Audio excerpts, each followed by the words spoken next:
I greet you all. In our thinking about Christianity in the Middle East, we will present the following points. First, the reality of Christianity in the Middle East. Second, the situation of Christians in the Gulf states. Third, the situation of Christians in the Arab Mashriq countries. And fourth, and I will focus on the fourth part, the steps to enhance the presence of Christians. First, an overview of the reality of the Middle East. The Middle East includes the Arab Mashriq countries, which are Iraq, Syria, Lebanon, Palestine, and Jordan, and also the countries of the Arabian Peninsula, Egypt, and Turkey, Iran, Israel, and Cyprus. As you know, the predominant religion in the Middle East is Islam, and as Pastor Joseph said, that the Christians make up about 4% of the population of the Middle East. The situation of Christians in Middle East countries is not homogeneous. Their situation in the Gulf countries is different from that in the Arab Mashriq countries. Two, the situation of Christians in the Gulf countries. Many Christians from the Middle East go to work in the Gulf countries due to their security, stability, and economic prosperity. These countries are usually wholly or partially monarchical, and Islamic law is one of the primary sources of their legal systems. In this political and legislative context, it is appropriate to promote dialogue with these countries based on the document of human fraternity signed in Abu Dhabi on February 4, 2019 between Pope Francis and Sheikh Ahmad al-Tayyib, Grand Imam of Al-Azhar, and based on the Universal Declaration of Human Rights. It's noteworthy that the number of Christians in the Gulf countries generally increases, not due to demographic changes among the native populations, but because of the significant influx of foreign Christian workers from different countries. In the light of this reality, the following areas of focus are recommended: strengthening pastoral services for Christians through their churches in Gulf countries where this is permitted, and enhancing diplomatic relations and economic cooperation with Gulf countries for the benefit of Christians and the countries interacting with them, with the countries of Gulf. 3, the status of Christians in the Arab Mashriq countries. Arab Mashriq, as I said, it's Iraq, Syria, Lebanon, Palestine, and Jordan. In the Arab Mashriq, we note the decline of the percentage of Christians over the past 20 years, particularly in Iraq and Syria. The main reasons for this are: first, the migration of Christians, especially for two causes. First, the bad economic situation that prompts to search for a happy and dignified life overseas. Two, the wars and unstable conditions such as the attacks of ISIS, particularly in Iraq and Syria after August 2014, as well as the actual unstable situation in Syria, for instance, and the unstable situation in Lebanon and Palestine. These circumstances have led to massive waves of migration. And there is a second reason why the decline of the percentage of Christians is the higher birth rates among other communities of the region. Higher birth rates. When Christians migrate from the Arab Mashriq to Gulf countries, their return to their homeland remains possible, provided stability is restored. However, when they migrate to Europe and America, the possibility of returning to their home country diminishes, especially for the following generations. 4 steps to strengthen the Christian presence in the Middle East. I will mention 10 steps, but I will not exceed the time given to me. The first step is step number 1, political encounter among Christians. From the perspective of democracy and freedom in general, citizens and Christians in particular have the right to choose pluralism, whether in political parties or in political orientations. However, experience, as seen for instance in Lebanon, has shown that in the face of major and existential crisis, Christians must unite politically around national constants or national principles that strengthen their presence and contribute to their role in policy making, governance, legislation, and decision making. The political unity of Christians should never be understood as a challenge to their national partners, but rather as a complement to them in building one state that embraces and protects all its citizens.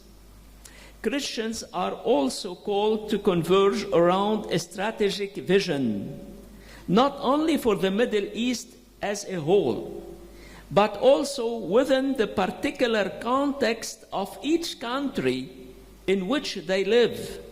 In fact, each country has its own characteristics and composition.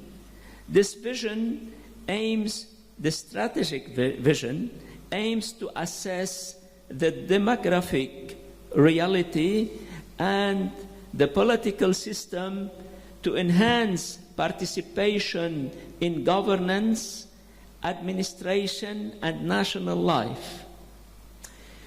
Step 2, political stability. What helps Christians remain in their homeland in the Middle East is political stability. Experience has shown how instability leads to both security and economic deterioration.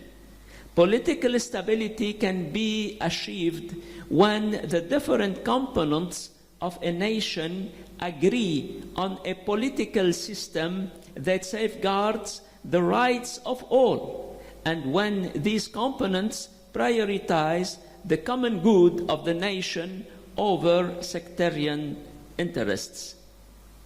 It must also be said that stability in the Middle East is influenced both negatively and positively by regional and international policies. Step 3, the Palestinian issue. Implementing the United Nations resolutions contribute to resolving the Palestinian issue and fostering long-term stability. Among the most significant resolutions, 242 and 426, etc. In a similar vein, the Arab Peace Initiative adopted at the 2002 Arab League Summit in Beirut reaffirmed prior UN resolutions and proposed that Israel fully withdraw from all Arab territories occupied since June 1967, accept an independent Palestinian state with East Jerusalem as its capital, and resolve the refugee issue fairly. In return, Arab states pledged to normalize relations with Israel. Yet, despite, and there is other declaration in other summits, I have not the time to highlight them. Yet, despite this effort, Israel's military actions in Gaza continue, resulting in the death of thousands of innocent Palestinians and widespread hunger due to increased restrictions and aid access. In the face of such suffering, there is a growing need for global conscience, particularly in major capitals, to exert political pressure to halt the offensive. Step 4, the unity of Christians in their diversity. In the countries of the Arab Mashriq are home to diverse churches, Catholic, Orthodox, and Protestant. Christians in these countries are committed to the ecumenical movement through various frameworks, including the Middle East Council of Churches. Step 5, in the Arab step 5, the social solidarity. In the Arab Mashriq, there are individuals, families, and communities in need of humanitarian assistance, particularly in healthcare, medical treatment, education, and empowerment for employment opportunities. Many also require psychological support due to trauma, violence, displacement, and wars. Local churches strive to provide as much assistance as they can.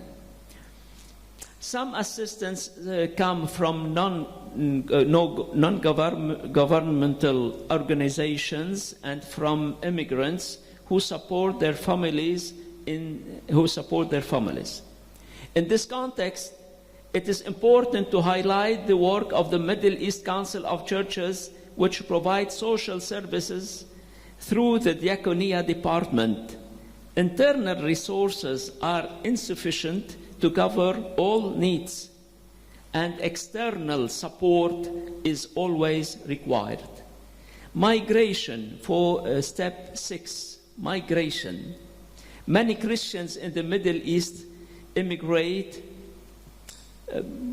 in response to economic decline and deteriorating security, as have already said. While migration has a negative side because it removes Christians from their homeland and over time potentially uproot them as they adapt to new countries, it also has a positive side.